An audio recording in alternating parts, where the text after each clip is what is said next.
por presentar eritema y escamas. Como ya les dije anteriormente, vamos a ver que muchas enfermedades de la piel, la mayoría presentan eritema, muchas tienen escamas.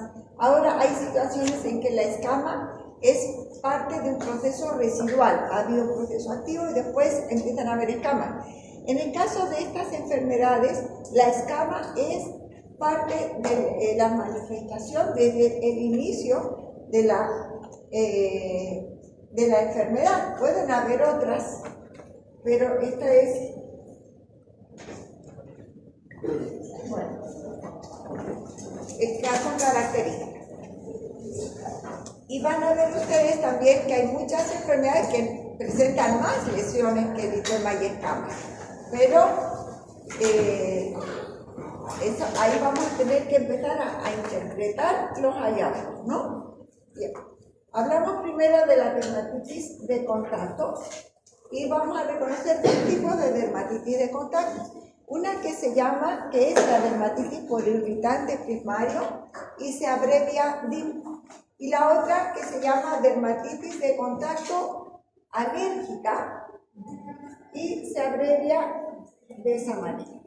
La dermatitis de contacto por irritante primario se desarrolla cuando se activa la inmunidad innata por un daño directo al queratinocito producido por sustancias que sean muy álcalis o muy ácidas, que estén en contacto con la piel por un periodo X, por una concentración X, y tiene que haber también ciertas condiciones para que se den. Y todas las pieles, todos nosotros podemos sufrir una dermatitis de contacto por irritante primario. Los químicos más frecuentes son los detergentes y los solventes, pero cualquier producto químico muy ácido o muy alcali puede producir. ¿A qué se refiere predisposición racial? Hay pieles que son más sensibles que otras. Por ejemplo, la dermatitis por irritante primario más frecuente es la que se produce por detergentes. También se le llama dermatitis del ama de casa. Son personas, pacientes, que cuando lavan la vajilla o lavan ropa, aparece un cuadro de dermatitis. Pero la mayoría de las personas toleran bien estos productos. Hay personas que son más sensibles que otras. Pero, potencialmente, si cualquier persona, por más de que pueda lavar ropa o lavar el servicio todos los días en su casa o ser de limpieza y no hacer, si mete la mano en un balde con lavandina y hace por media hora, se le va a irritar, ¿no? Se le va a producir, depende. Entonces, todos podemos sufrir porque se activa la inmunidad innata. Es un daño directo al queratinocito. Los síntomas. Puede ser asintomática, puede haber ardor, puede haber dolor, puede haber prurito leve. Las manifestaciones. Puede ser presentarse con un eczema agudo, subagudo o crónico. La más característica es eritema y escamas, o sea, un cuadro subagudo o crónico. Pero pueden haber situaciones agudas donde van a haber también exudado, vesículas y vesículas, ¿no? Dice, el test epicutáneo o test del parche es negativo. No lo realizamos. Si tenemos sospecha de dermatitis por irritante primario, directamente no vamos a solicitar un test epicutáneo. Porque, ¿qué es el test epicutáneo o del parche? Es una prueba que realizamos para identificar la sustancia química que produce la dermatitis. Pero como se activa la inmunidad innata, entonces no tiene sentido porque no va a haber memoria. Esto no va a suceder en la dermatitis por irritante, alérgica, porque interviene la inmunidad adaptativa. ¿Qué significa? Una persona desarrolla un rechazo, una alergia a una sustancia X, por ejemplo, a un perfume. La mayoría de nosotros toleramos todos los tipos de perfume. O, por ejemplo, al níquel, a una joya de fantasía, al reloj. La mayoría de las personas podemos usar reloj, podemos usar fantasía, pero hay personas que desarrollan este tipo de alergia. Cuando la desarrolla, entonces va a pasar esa información a los linfocitos de memoria, cosa de que cuando vuelve a estar en contacto con esa sustancia, se activa y se produce la inflamación. Es un tipo de hipersensibilidad tipo 4 o retardada. Este proceso en que una persona puede desarrollar una alergia a una de estas sustancias o metales puede demorar años. Les doy un ejemplo. Un albañil que trabaja con cemento, con cal, después de muchos años de trabajo, puede desarrollar una dermatitis por irritante, por alérgica al cemento, por darles una idea. Ahora, una vez que se ha desarrollado, una vez que los linfocitos T ya guardan memoria, cuando se expone a esa sustancia, va a demorar 72 horas o 96 horas en desarrollarse. ¿De acuerdo? Pero el proceso de sensibilización puede ser relativamente corto o puede ser muy largo. Es raro en los niños, es más frecuente en los adultos. En una dermatitis por alérgica en niños, pero puede darse. La mayoría es que nos ponemos aritos y de repente nos hace la... Yo no era alérgico. Sí, no éramos alérgicos hasta que se desarrolló ese tipo de hipersensibilidad. ¿De acuerdo? Ahora, algo que es muy importante es que la área, tanto la dermatitis de contacto por irritante primario como la alérgica, el área comprometida siempre se va a iniciar donde está el contacto. En la que es por irritante primario, generalmente, el 98% de los casos, se limita al área de contacto. En cambio, en la dermatitis alérgica, cuando el contacto es muy fuerte o muy prolongado, entonces va a tender a diseminarse. Y esa diseminación va a ser en forma simétrica. Acordémonos que la piel es un solo órgano. Entonces, como ya va a haber ese llamado linfocitario, se va a diseminar por toda la piel. Pero siempre inicia en el mismo lado. Si es al reloj, siempre va a ser en el lugar donde usamos el reloj. Y después, si seguimos usando el reloj, nos va a aparecer al otro lado. O cuadros muy severos pueden diseminarse. ¿De acuerdo? En este caso, el síntoma predominante siempre será el prurito. Al igual que en el otro, puede situaciones en que haya un cuadro agudo, eso puede suceder. Pero en la mayoría de los casos va a ser subagudo y crónico. Eritema, escamas, pueden haber costras, o si ha habido un exudado, o liquenificación cuando es un proceso muy crónico. Aquí, cuando no reconocemos el desencadenante, el contactante, sí podemos usar el test epicutáneo o test del parche. Pero lo más importante va a ser la anamnesis, con qué identifica el paciente. O nosotros, por ejemplo, del perfume, que les daba el ejemplo al inicio, ¿dónde usamos perfume? Generalmente en el cuello, ¿no? Es un área frecuente. O a veces, por ejemplo, a un maquillaje puede ser en los párpados, en los labios. En el níquel, bueno, pues la fantasía, el botón del pantalón. Aquí esta muestra como un esquema del proceso por el cual se desarrolla la dermatitis alérgica.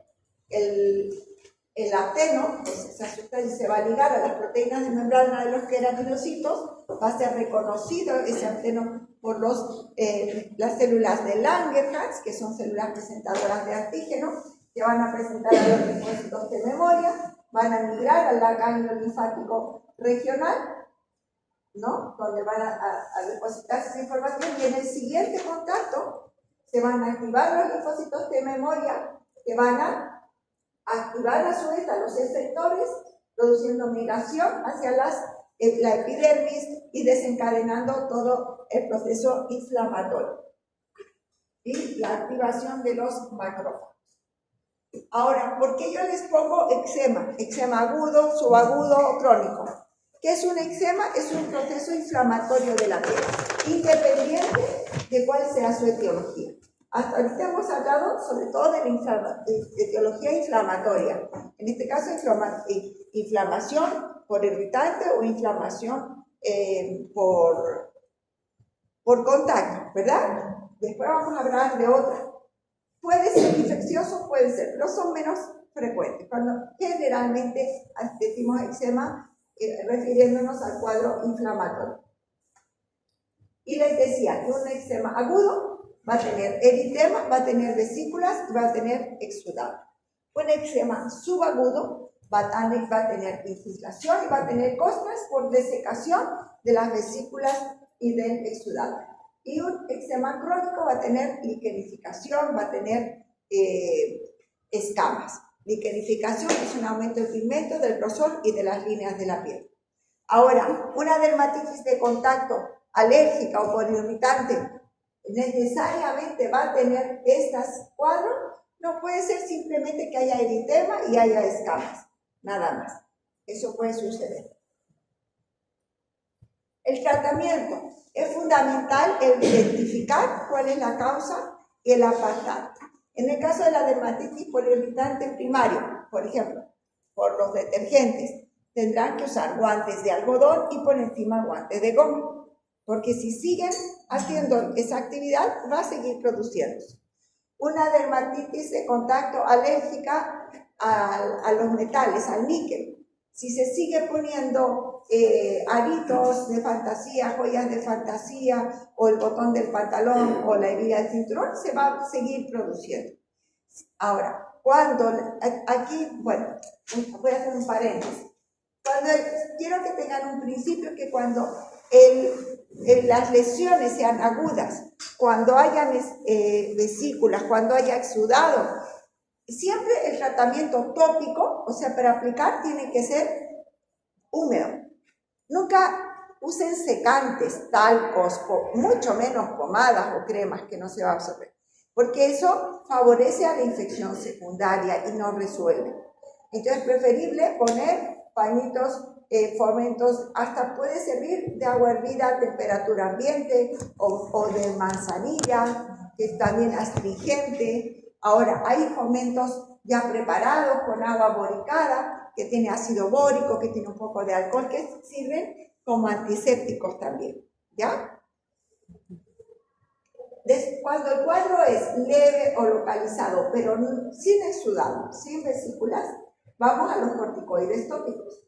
Hidrocortisona, betametasona, eso ya lo vimos la semana pasada. Veremos si el cuadro es leve y la localización. Si es en párpados, no vamos a usar un clobetasol, una betametasona, porque ya sabemos que son corticoides de muy alta potencia, que podemos producir glaucoma. Pero si es en las manos, podríamos usar eso. Si es en la cara, preferiremos usar hidrocortisona, ¿no? Ahí está aplicar lo que son riesgos y beneficios. Sobre todo cuando nos referimos al uso de corticoides fluorados, acuérdense también de tener periodos de reposo, no dar de corrido corticoides sin periodos de descanso, porque pueden producir reacciones colaterales, como es la atrofia, presencia de telangiectasia, sacromía, dermatitis perioral cuando se usa en la cara. Entonces, con esos efectos que recordamos la semana pasada. Cuando son cuadros moderados o diseminados, vamos a procurar usar corticoides sistémicos. O si son cuadros muy agudos, si tienen mucho exudado, muchas vesículas, podemos usar también un corticoide sistémico por un periodo corto y después pasar a los corticoides tópicos, ¿verdad? ¿Cuánto tiempo? Eso va a depender de la severidad del cuadro. Puede ser que con 3 días, con 4 días de corticoide sistémico nos venga bien, o puede ser que necesitemos más tiempo. Pero recordemos que cuando usamos en dosis sobre todo altas por 10 días, después hay que retirar paulatinamente, ¿no? Los corticoides no se retiran de la noche a la mañana cuando son por periodos largos. El uso de antihistamínicos en la dermatitis de contacto, cuando hay muchos pruritos podemos usar pero el tratamiento eficaz realmente es con corticoides, no con antihistamínicos, ¿ya? ¿Alguna pregunta?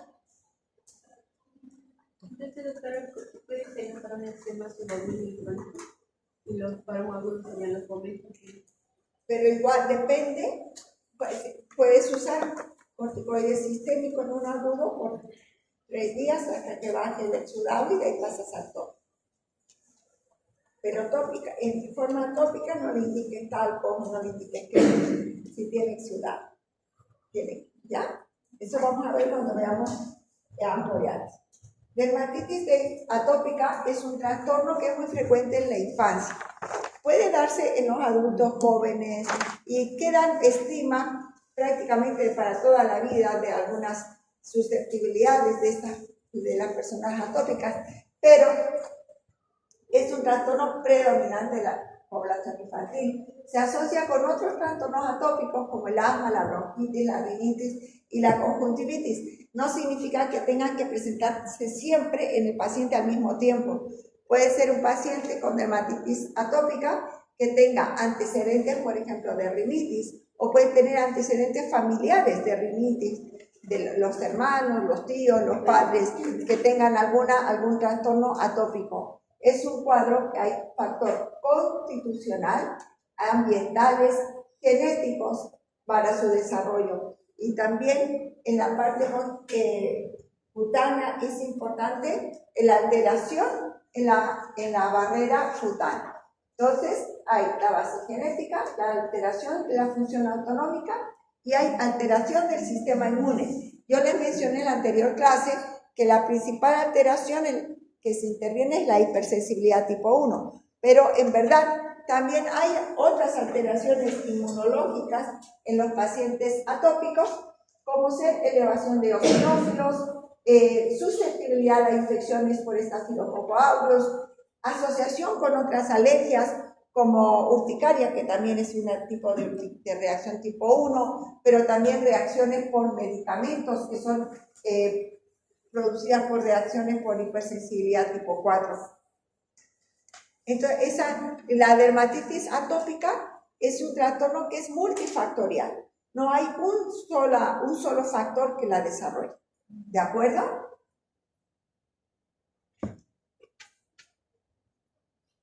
Se presenta como un cuadro crónico recidivante que empeora en el invierno. Se caracteriza, tiene muchas características, tiene un fenotipo muy claro, pero algunas cosas que me parecen importantes es la piel seca, por ejemplo. La piel seca, los pacientes atópicos es una característica. O sea, todo se nos seca un poquito la piel cuando hace frío, con los sures, ¿no? Especialmente el sur seco. Pero los pacientes atópicos en general tienen la piel seca siempre y eso es producto de la alteración de la barrera epidémica, lo que lleva a que los productos químicos, el medio ambiente, pueden influir en forma más determinante para desarrollar procesos inflamatorios, porque no hay esa barrera. El prurito intenso es característico de los atópicos. Si a uno cuando le pica un mosquito, se rasca milésimas de segundo, un ratito, el paciente atópico siente 10 veces más esa sensación del prurito. No es que ellos se los estén inventando, no es que sean fregados.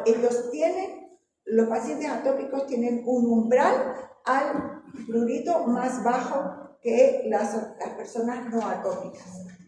En cuanto a las lesiones, van a tener eritema, van a tener escamas finas, pueden haber exudados también y puede haber liquenificación en la fase crónica. La distribución es importante en cuanto a la edad. En los lactantes menores se caracteriza por compromiso a nivel de las mejillas y el cuero cabelludo. En cambio, en los lactantes mayores y adolescentes, las áreas más frecuentes son los pliegues antecubitales de los brazos y los pliegues popliteos, o sea, detrás de las rodillas. Pero puede haber compromiso en párpados, en labios, puede ser generalizada, hay muchas áreas de compromiso.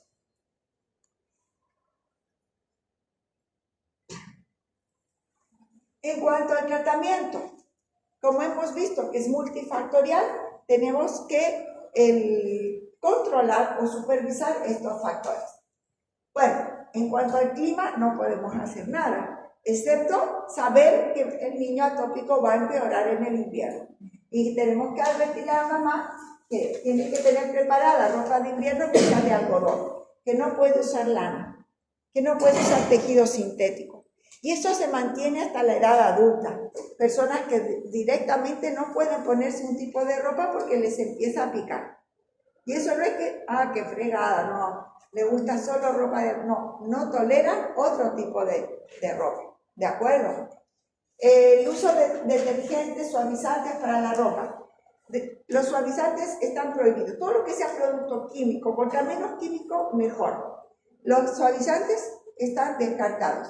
En cuanto a los detergentes, jabones, depende ahí también la severidad del cuadro, pero de preferencia los que sean menos agresivos.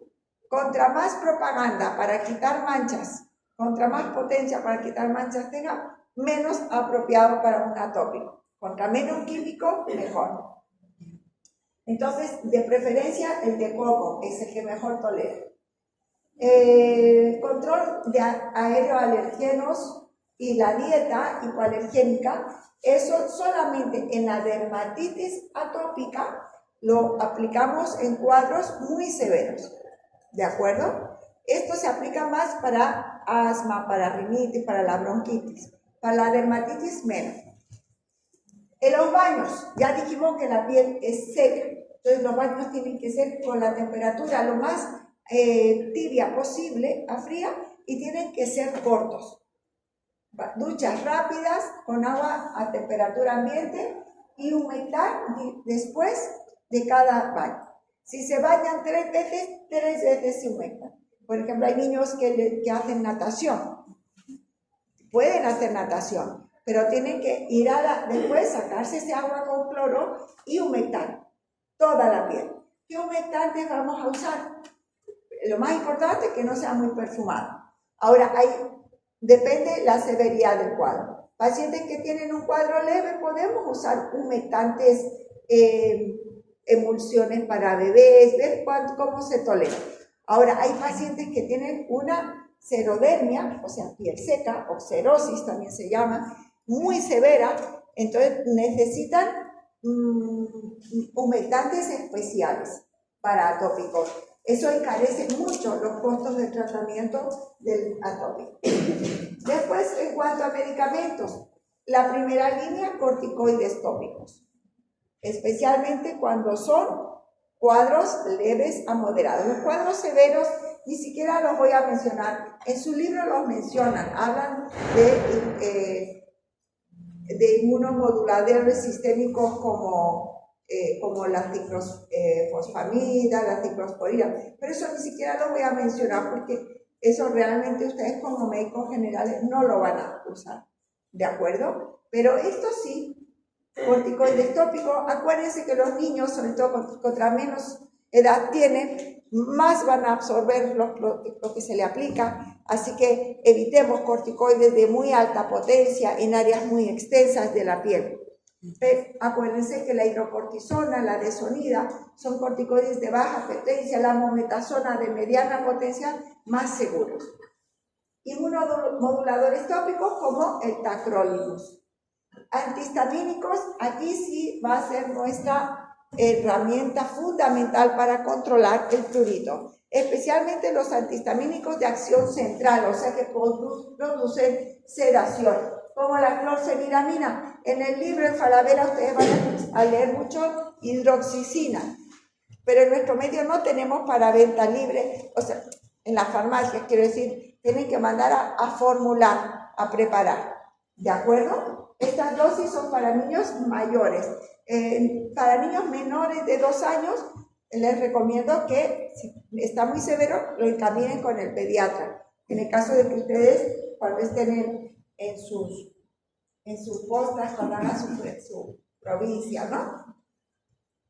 Y no eviten dar corticoides sistémicos en la dermatitis de contacto, en la dermatitis atópica, porque se produce el fenómeno de taquifilaxia, que es un fenómeno de rebote. Va a mejorar y después va a venir con más fuerza la dermatitis. Ahora, que un niño está con una crisis asmática y aparte tiene dermatitis atópica, otra vez volvemos a aplicar nuestro principio de riesgo-beneficio. Tenemos un cuadro que es severo, potencialmente grave, como puede ser una crisis asmática. Entonces tenemos que ir a apagar el incendio, ¿no? Después nos ocuparemos de la dermatitis atópica, ¿verdad? Pero indicar corticoides sistémicos por la dermatitis atópica, eso no se hace. Dermatitis seborreica es un cuadro donde también vemos que hay una predisposición constitucional, o sea, ¿no? Pero también vamos a ver que tiene que haber presencia de sebo, o sea, se da en las áreas de la piel donde hay más glándulas sebáceas, como son las regiones centrofaciales, el cuero cabelludo, detrás de las orejas. Puede presentarse en áreas intertriginosas también, como las regiones inguinales, como las axilas, la región preesternal, la región interescapular también es una área predominante. Y hay proliferación de una levadura que todos tenemos en la piel. Es una levadura saprófita. Para algunos autores es la misma. Y ustedes puede ser que lean en unos pitirosporum ovale, en otros lean malacesia. Yo he aplicado aquí lo que menciona Falabella, pero es la misma levadura, ¿de acuerdo? Es un cuadro de evolución crónica recurrente que empeora con el frío y con el estrés. Puede tener prurito, como puede ser que sea asintomática total.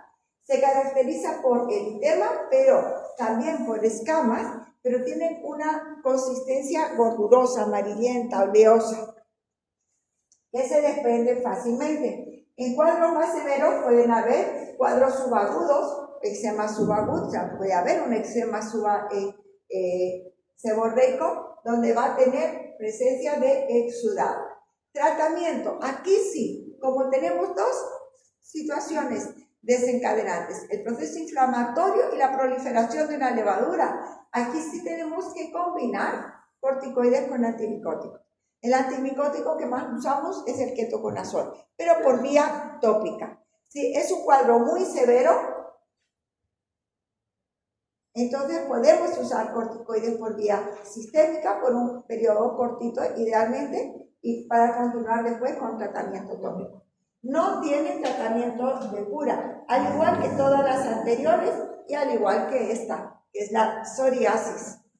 La psoriasis es otro trastorno inflamatorio de la piel, pero que tiene un fuerte componente inmunológico. El propio organismo está desencadenando esta inflamación que se produce y se traduce como una hiperproliferación epidérmica. Ahorita les voy a decir en qué consiste eso. La base genética está reconocida a nivel del cromosoma 6. Hay una predisposición hereditaria, o sea que hay más chance en la familia de un hijo que desarrolle una psoriasis en caso de que uno de los progenitores la tenga. Está asociada con estos anticuerpos de histocompatibilidad y intervienen sobre todo los linfocitos T ayudadores TH1 y TH17. También van a haber liberación de citoquinas por los queratinocitos. Es más frecuente en adultos, afecta a ambos sexos por igual, a un 2% de la población es recurrente y al igual que la dermatitis seborreica empeora durante el frío y con el estrés. El prurito es variable, hay pacientes que no sienten nada de prurito, otros pueden sentir mucho prurito. Se caracteriza por presentar placas eritematosas y escamosas, pero esa escama, a diferencia de la dermatitis seborreica, es una escama blanco-plateada que está muy adherida a la placa en sí. Y para poder para poder desprenderla, tiene que haber un proceso más, digamos, más fuerte, más, si no se va a desprender con suavidad como la dermatitis seborreica. Y hay un signo que se llama el signo de Auschwitz. En verdad, es una maniobra clínica que se llama curetaje de Bloch. Y hay dos signos, el signo de la vela y el curetaje y el signo de Auschwitz. ¿En qué consiste? Con un bajalenguas se hace un raspado y se va a ir desprendiendo. Se desprende primero la escama, de a poquitito sale como un polvillo blanco y después se desprende toda una lámina de la escama. Esto se llama el signo de la vela, que es como si le pasáramos un cuchillo caliente a una vela, ¿lo han hecho alguna vez? Y que sale una escama así. Y después queda el signo de Auschwitz, que también se conoce como rocío sangrante, porque aparecen puntos hemorrágicos en esa zona. Pueden haber cambios ungueales, leuconiquia, puede haber cambios de coloración, puede haber desprendimiento, acompañando a una psoriasis vulgar, o puede haber también una psoriasis ungueal sola, individual. Estas que yo les he mencionado son la psoriasis vulgar. El patrón de distribución afecta sobre todo el cuero cabelludo, donde es un diagnóstico diferencial importante de la dermatitis seborreica, o también las áreas de extensión como son los codos, las rodillas y las regiones pretibiales. También puede afectar a nivel de la columna, lumbocervical, pero puede ser diseminada también. Otras formas clínicas, la palmoplantar, la pustulosa, que aparecen múltiples pústulas, pueden ser en las manos, en los pies, o puede ser diseminada, y son pústulas asépticas. No, si las hacemos cultivar, va a salir sin crecimiento. La ungueal, que ya les mencioné, la artritis psoriásica, que puede ser un diagnóstico diferencial de la artritis reumatoide, la rutata, que son pequeñas placas, no son placas grandes, sino pequeñitas, y que se asocia con infecciones por estreptococo, y la eritrodérmica, que se produce cuando hay compromiso generalizado de todo el tegumento. El tratamiento, cuando estamos hablando de la psoriasis vulgar, corticoides queratolíticos. ¿Cuál es el que más usamos? El ácido salicílico. No se confundan, no es ácido acetil salicílico, no es aspirina, es ácido salicílico. Cuando usamos el ácido salicílico a concentraciones menores de 3%, entonces es un medicamento que es queratoplástico. Si usamos más del 3%, ahí es queratolítico.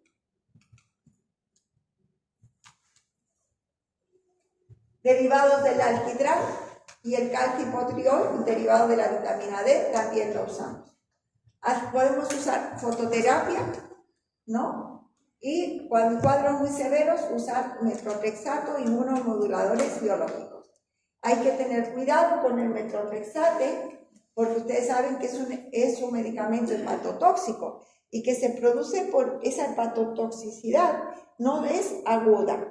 Puede producir alteraciones hemáticas agudas porque es un antimetabolito, siempre se asocia su tratamiento con ácido fólico, pero es tóxico porque produce una impregnación a nivel hepático. Entonces, si el paciente lo usa sin control, va a producir hepatitis medicamentosa, a veces irreversible. Entonces, tengan cuidado porque aquí los pacientes se automedican con mucha facilidad. A veces van a las farmacias y les venden, pero ustedes, como si van a hacerse un médico de cabecera y le dicen: mira, doctor, me daba la doctora metrorexate y me hizo bien, pero ahora otra vez me está dando, que no mejora. Bueno, saquen el cálculo, ¿cuánto tiempo está tomando ese paciente metrorexate?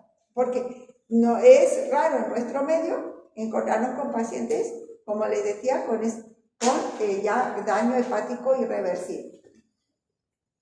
Los corticoides sistémicos están contraindicados por el mismo motivo que les mencionaba en la dermatitis atópica. Se produce un rebote y viene con más fuerza. De hecho, la psoriasis pustulosa o eritrodérmica generalmente se produce por usos inadecuados de corticoides sistémicos.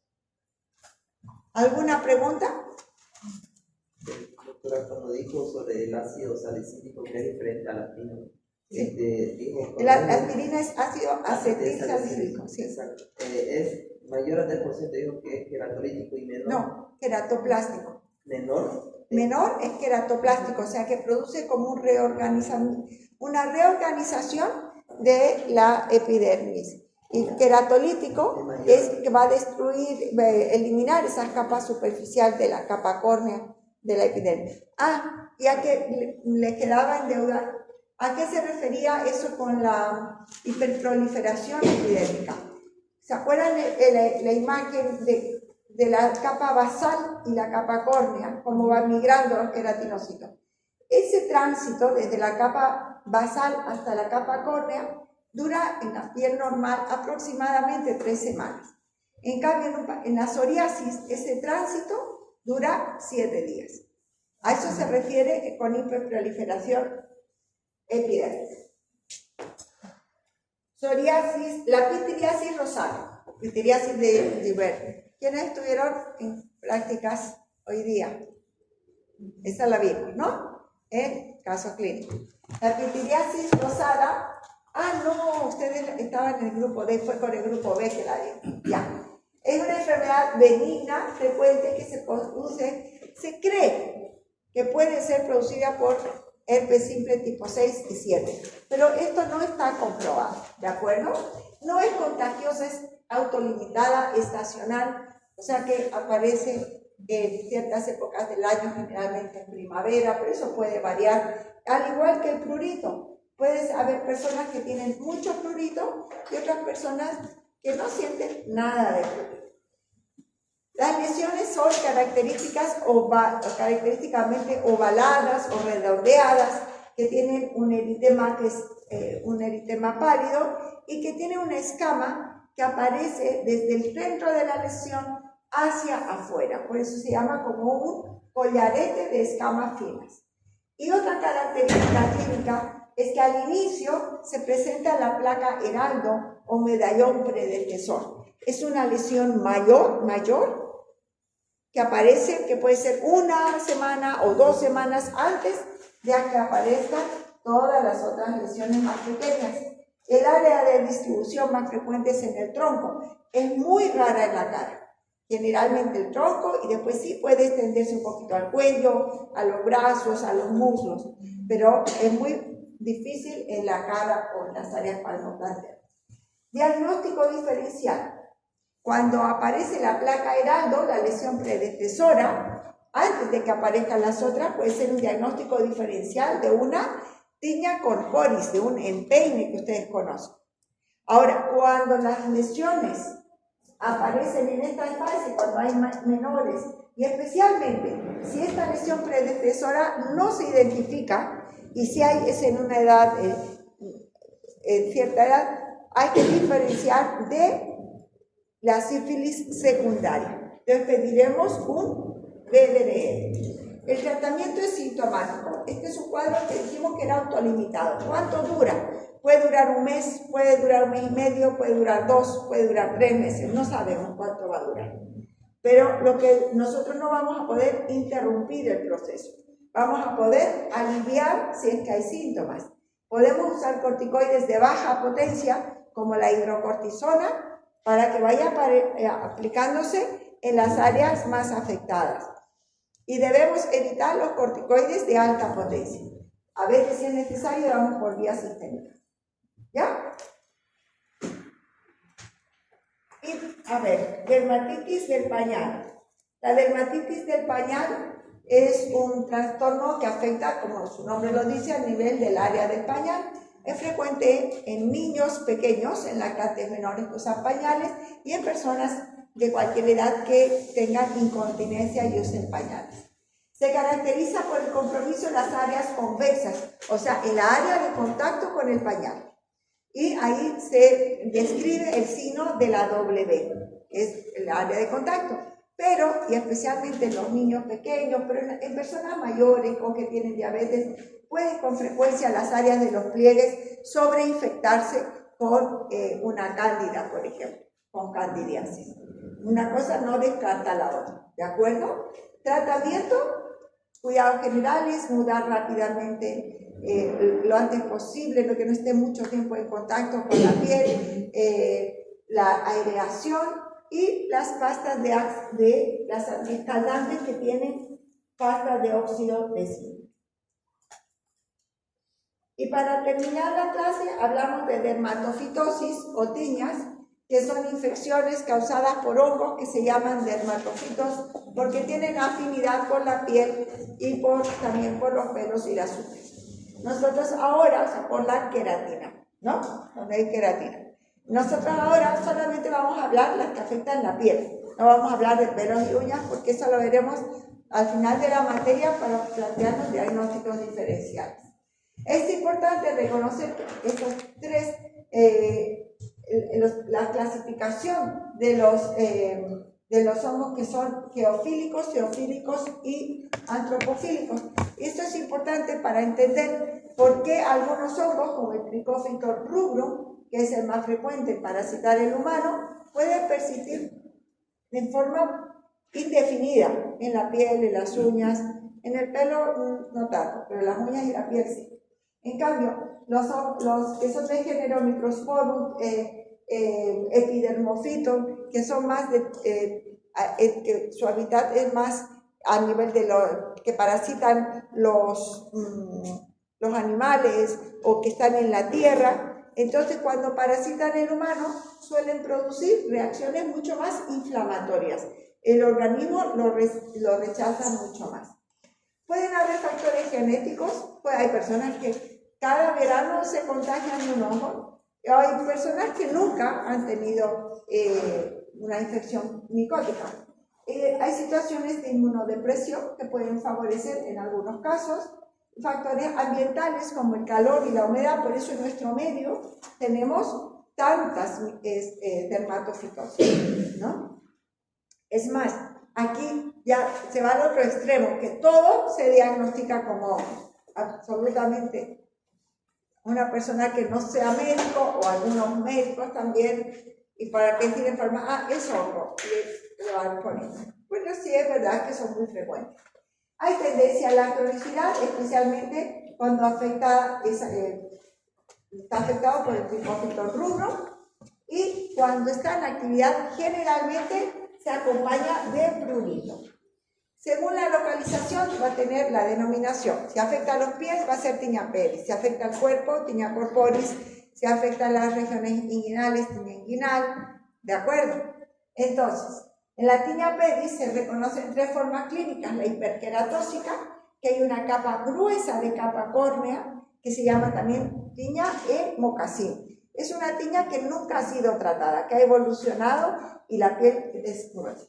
La tiña inflamatoria es la que se produce más a nivel en el verano. Va a haber prurito, va a haber eritema, va a haber vesículas, ampollas, y las áreas más afectadas son el arco plantar y los bordes del pie. Pueden haber dermatofitides, que son lesiones a distancia, generalmente a nivel de las palmas de las manos, donde no se van a evidenciar la presencia de hongos. Si pedimos un examen micológico de las lesiones en las manos va a ser negativo porque es sensibilización, es una reacción a distancia. Y la tiña interdigital, que se conoce como pie de atleta, que se caracteriza por eritema, por escamas y maceración a nivel de los espacios interdigitales del pie. Esta última con frecuencia se contamina con bacterias y con levaduras, que es lo que más da el mal olor o bromidrosis en el pie de atleta. La tiña cruris o tiña inguinal se presenta en los pliegues inguinales, va a haber eritema a medida que avanza, porque algo característico con la tiña, sobre todo corporis inguinal, es que va creciendo hacia afuera, tiene un crecimiento centrífugo. A medida que avanza puede ir dejando áreas hiperpigmentadas, pero los bordes son bien delimitados. Pueden ser bordes que sean circulares, que sean en semiarcos, y van a tener escamas, pueden haber microvesículas y pueden haber microcostrículas hemáticas. La tiña corporis se diferencia de la tricofítica que son lesiones generalmente únicas o pocas lesiones redondeadas con crecimiento centrífugo, o sea, a partir del primer punto de inoculación, luego va creciendo hacia afuera, los bordes van a ser activos, escamosos, pueden haber vesículas y pueden haber costras hemáticas. Y la microspórica, que son múltiples lesiones y que suelen ser más pequeñas. La tinea manu se caracteriza por afectar una sola mano. Cuando afecta sobre todo la mano derecha, que es la que más usamos, es un diagnóstico diferencial importante de la dermatitis de contacto por irritante primario. Se presenta también con piel seca, hiperlinealidad y escamas, y puede no tener un borde definido y activo. Cuando esta de aquí, la microspórica sobre todo, cuando es única, lo que ustedes conocen con el nombre de empeine, por si acaso. Ya le salió un empeine, generalmente es esta lesión redondeada de bordes activos. Cuando tenemos dudas o queremos confirmar el diagnóstico, vamos a pedir un examen micológico directo y un cultivo micológico. Tratamiento, cuidados generales. Aquí, ¿qué vamos a recomendar? Por ejemplo, en la tinea pedis, en la tinea inguinal. Sobre todo la tinea inguinal da más en los pacientes varones. Ropa de algodón, porque el algodón absorbe mejor la humedad. Cambiar constantemente. Podemos también poner en remojo esta ropa, un bañador con agua con vinagre blanco diluido, para que, como antiséptico, se pueden usar los antisépticos, con antimicóticos tópicos como el clotrimazol, como el ketoconazol. Eviten asociaciones con corticoides. Cuando hay mucha inflamación, es preferible usar un corticoide sistémico 1 o 2 días y el antimicótico sistémico, como terbinafina, pero podemos usar imidazólicos también. Podemos usar fluconazol, podemos usar ketoconazol, podemos usar itraconazol, que vienen también por vía sistémica. Siempre que prescriban antimicóticos sistémicos, pregunten, averigüen o constaten, si así es el caso lo requieren, la función hepática esté en orden, y también siempre asegúrense, en caso de mujer edad fértil, que no esté embarazada. El tratamiento, un promedio de 2 a 4 semanas, va a depender de la severidad del cuadro, de la extensión, del tiempo, ¿no? De evolución. Todas esas son cosas que vamos a valorar. Pero un dato clínico importante es que se tiene que mantener por lo menos unos 10 días después de que haya una mejoría clínica. Es un error el suspender el tratamiento en cuanto hay mejoría, porque baja la población micótica, pero no se elimina totalmente. Entonces, se dan después las condiciones climáticas, ambientales, y otra vez se reinstala el cuadro. ¿Hay alguna pregunta?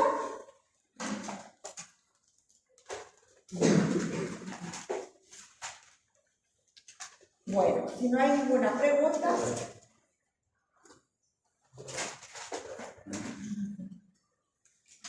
vamos a ver aquí. Gracias. María Angélica Flores. ¿Quién es? Hola, María. ¿Cómo describirías estas lesiones de aquí? Solo descripción.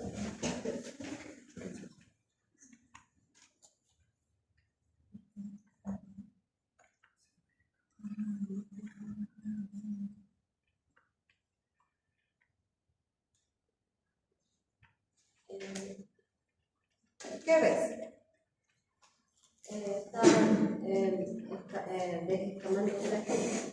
¿Ya? Benjamín. ¿Quién es Benjamín? ¿Usted, Benjamín, cómo describiría?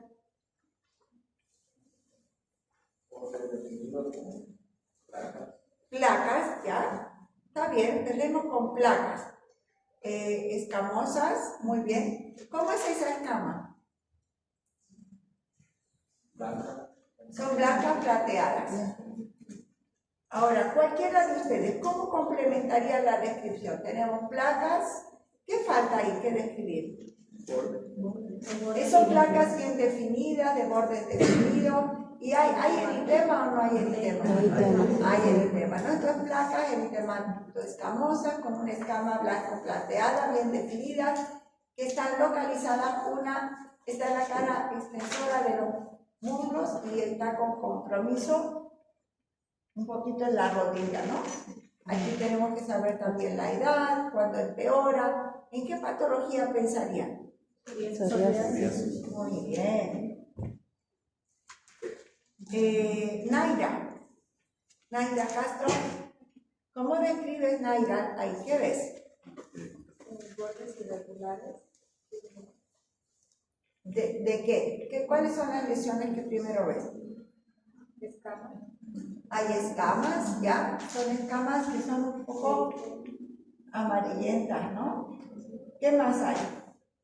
Eritema. Eritema, muy bien. Hay lesiones irregulares, muy bien. ¿Qué más? Vesículas. Vesículas. Y hay algunas, aquí parece que hay unas pústulas también, ¿no? Son simétricas. ¿En qué podríamos pensar aquí? ¿En qué pensarían ustedes? Cualquiera. Una dermatitis de contacto, que sería un eczema subagudo, ¿no? Porque también hay costra. Entonces tendríamos que averiguar en qué estuvo en contacto, ¿no? Ahora, si es por irritante primario o si es por alérgica, tenemos que investigar, ¿no? Ahora, al presentar algunas pústulas y tener bastante escama, y es en las palmas de las manos, hay un diagnóstico diferencial aquí que es una psoriasis palmar. Tendríamos que ir, pero tenemos primero la anamnesis, ¿no? Y aquí, a ver, Coca, ¿qué observas ahí? A ver.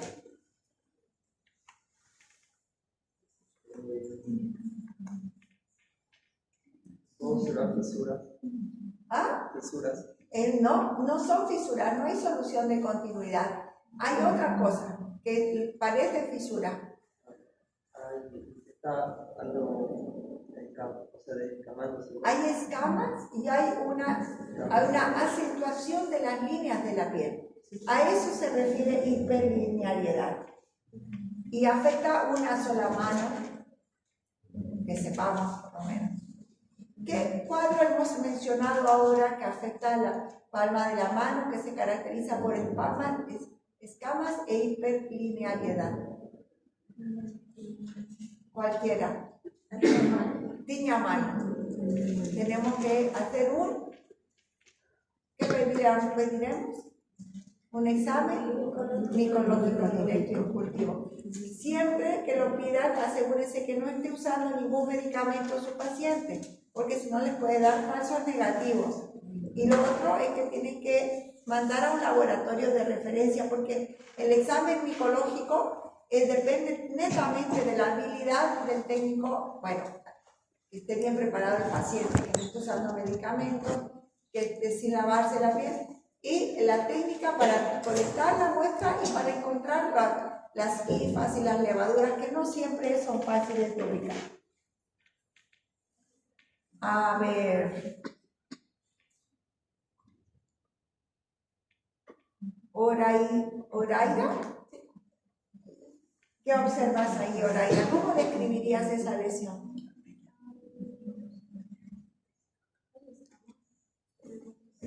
¿Sí? Pero no es lo que más llama la atención aquí las escamas. ¿Qué es lo que más llama la atención?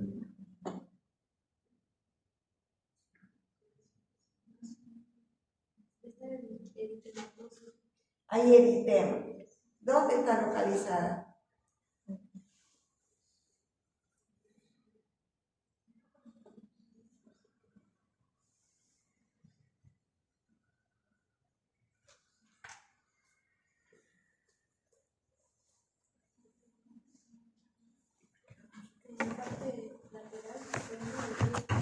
Ya.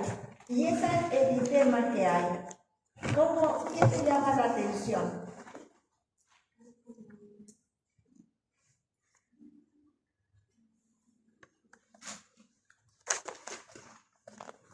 John, ¿qué le llama la atención? No está bien definido. O sea, la lesión es irregular, pero mira aquí los bordes están bien definidos. Y aquí, la forma nos llama la atención, redondeada. ¿Y aquí qué hay? Una ampolla, ¿no? ¿En qué pensaría? Cualquiera de ustedes. Una tiña Pedis. Y por esta ampolla y por este eritema tan vivo, decimos que está inflamatoria, ¿no? Por esa área Doctora, ¿cómo podemos diferenciar esto, tiña pedis, de la dermatitis por micosis? Que es parecido, creo. ¿Perdón? De la dermatitis por micosis. Pero la tiña pedis es una micosis. ¿A qué te refieres? ¿Qué dermatitis por micosis? ¿No está simplemente haciendo lo mismo o es similar? Es importante, sí, lo que tú, está bien lo de tu pregunta. Ustedes tienen, cuando hablan de decir micosis, es muy amplio, es realmente muy amplio decir micosis. Entonces tienen que tratar de especificar. Entonces, estas se llaman micosis superficiales, porque afectan la queratina. O también, si tú dices micosis superficial, en general, te estás refiriendo a dermatofitos o a pitirosporum malacesia, también, que vamos a ver más adelante, que también son micosis superficiales. Pero hay otras que son micosis profundas, que todavía no las vamos a ver. Vamos a ver en la segunda parte de la materia, que son por hongos que parasitan y que afectan no solo la piel, sino las capas más profundas, tejido adyacente, o pueden ser sistémicas, ¿no? Ahora, si tú dices dermatitis micótica, estás diciendo, es una inflamación, dermatitis, el sufijo es inflamación de la piel por hongos. Entonces, ahí puede resultar un poquito confuso, ¿no? Pero es mejor decir una tiña pedis inflamatoria. ¿Ya? Gracias. Y aquí, ¿qué ven aquí? Cualquiera de ustedes. Grietas, Fisuras. ¿Ya? maceración, No hay úlcera. Hay escamas y aquí hay una hiperkeratosis. ¿Y dónde interviene aquí? ¿Dónde está afectado? Entonces será un diagnóstico de tiña pedis interdigital. Muy bien. O pie de atleta, ¿no? Y aquí, lesiones redondeadas, muy bien. Hay vesículas eritematosas. Este es un diagnóstico, esta imagen es de un diagnóstico más difícil, porque no vemos el borde bien activo, característico. Esta es una tiña corporis, pero muy inflamatoria. Aquí habría que ver antecedentes de si ha estado en contacto con animalitos que estén infestados, que hayan rescatado. Y aquí este es el que ustedes conocen característico como el peine, ¿no? Es una lesión redondeada como un anillo que tiene un borde bien definido. Y si en esta imagen no pueden verla, pero muchas veces se ve como una pápula al centro, que es el lugar de la inoculación, y después va creciendo con esos anillos. Bueno, ahora en la piel vamos a ver muchas enfermedades, no muchas, pero hay algunas que pueden ser parecidas, por eso siempre tenemos que trabajar con diagnósticos diferenciales. Y cuando tenemos dudas, que en base a nuestros diagnósticos, pedir el laboratorio que corresponda según esos diagnósticos, ¿no? Bueno, y aquí, ¿cuál sería esta lesión aquí? Porque claramente vemos una lesión grande, redondeada, y después otras más pequeñitas. ¿Ah? La placa Heraldo, pero si ustedes no vieran estas y vieran solo esa, no entienden por qué puede ser un diagnóstico diferencial de una tinea corpórea, LP, solo de esa lesión. Pero ya que aparezcan estas otras, es poco probable. En la pityriasis rosada, la escama viene al centro, no es en el borde activo, ¿no? Característico de la tinea corpórea. Y aquí, bueno, esta foto es muy clara porque han puesto, lo que vemos es eritema. Lo que más vemos es eritema, creo que un poquitito de escamas también se ven. ¿Ya? Estas fotos, o sea, cuando yo, aparte del examen práctico, puede ser que yo les ponga caso clínico, va a depender un poquitito del tiempo y todo. Pero no traten de memorizarlas, no es un juego de memoria, esta imagen de adivinar, sino de interpretar las imágenes, ¿no? Hay eritema, aquí al centro un poquito de escamas.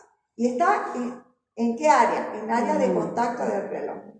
Es esa relación la que tenemos que entenderla para plantearnos diagnósticos dermatológicos. No aprenderse de memoria, la foto que tenía el reloj blanco, no, sino que, ¿de acuerdo? Y aquí, esto hay eritema, hay escamas amarillentas, hay exudado seco, ¿no? Hay costras. Entonces, y está en la mano. Tendremos que preguntar qué antecedentes de contacto. ¿Es posible que haya una infección secundaria? Puede haber. Tal vez necesitemos hacer un cultivo bacteriano también. Veremos si hay prurito, si no hay prurito. Los antecedentes. En la dermatología hay muchas enfermedades que uno de solo ver diagnostica. Pero hay otras muchas, que no es así. Inclusive que lo que parece no es. Y es una rama clínica de la medicina como otras. Y tenemos que saber la edad, tenemos que saber los antecedentes, tenemos que saber el tiempo de evolución, tenemos que saber qué síntomas tiene, tenemos que saber qué enfermedades de base tiene. ¿De acuerdo? También podría ser una psoriasis pustulosa o de aquí hay eritema difuso.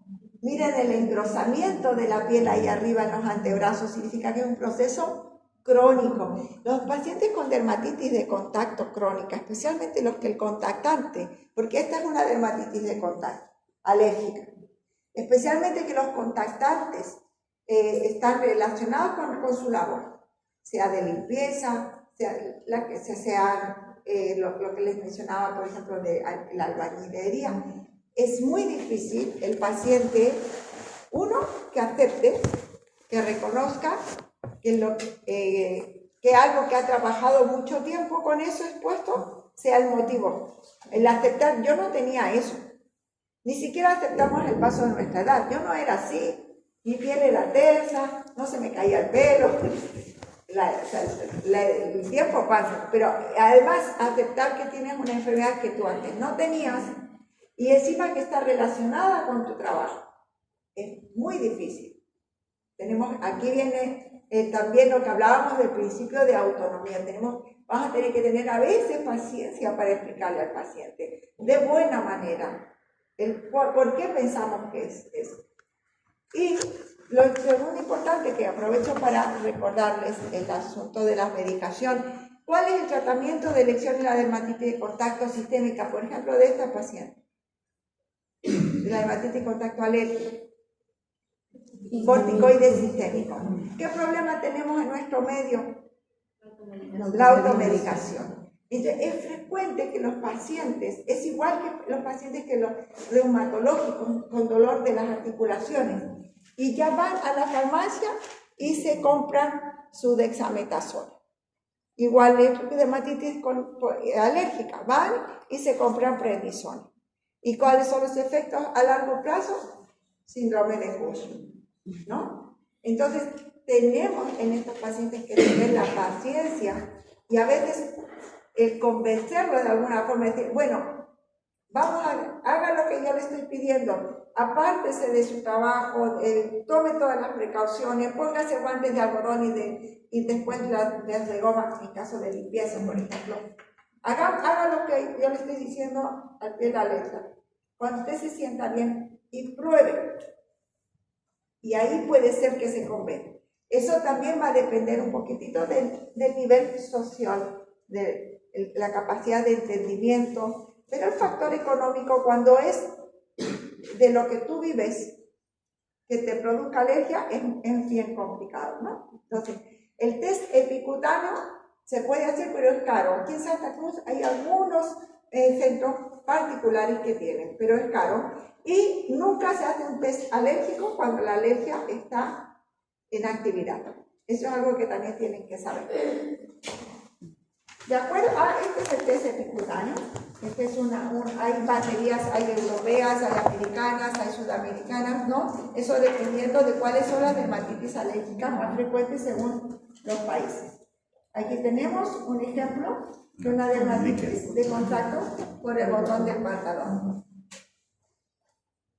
¿Y aquí qué será? Vemos eritema, vemos escamas, están las lesiones retroauriculares, también el pabellón auricular y este es un paciente lactante, ¿no? Se ve que es lactante. ¿Qué puede ser? Seborreica. Dermatitis seborreica. ¿Por qué? ¿Por qué pensó en dermatitis seborreica? Retrocular. Por la localización, diagnóstico topográfico, por la edad, por el tipo de escama. Muy bien. Excelente. ¿Y aquí? Pliegues popliteos. Y describimos, ¿cómo describimos? Mabel, Siles, ¿quién es? ¿Cómo describes Mabel?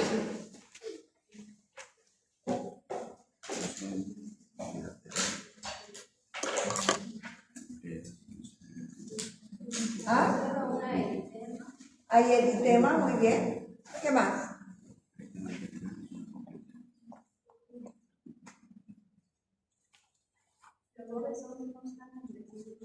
Son bordes difusos, una lesión difusa, eritematosa.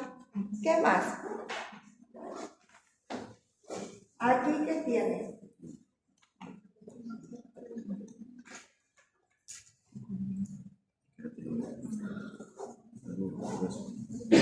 Escamas, ¿no? ¿En qué pensaría cualquiera de ustedes? Falta muchos datos, falta edad, falta síntomas, pero sí le puedo decir que es pruriginoso. Dermatitis atópica, muy bien. Lo mismo que aquí, ¿no? Eritema, escamas, pueden haber cóstricos. A eso me refiero cuando les ponía eczema, ¿no? Porque si es un cuadro muy severo o agudo, pueden tener vesículas, pueden haber otras lesiones. Aquí la localización, la edad del paciente van a ser importantes. Muy bien, chicos. Entonces, sí, pregunta. ¿Se puede hacer la desensibilización a las alergias? En este caso, Está activa. No. Mientras está activa no se puede. No, lo de la actividad es el test, el identificar a qué se le tiene, cualquier tipo de test, sea para dermatitis, sea por hipersensibilidad tipo 4, tipo 1, no se puede hacer cuando está en actividad. Pero no hay desensibilización para las hipersensibilidades tipo 4.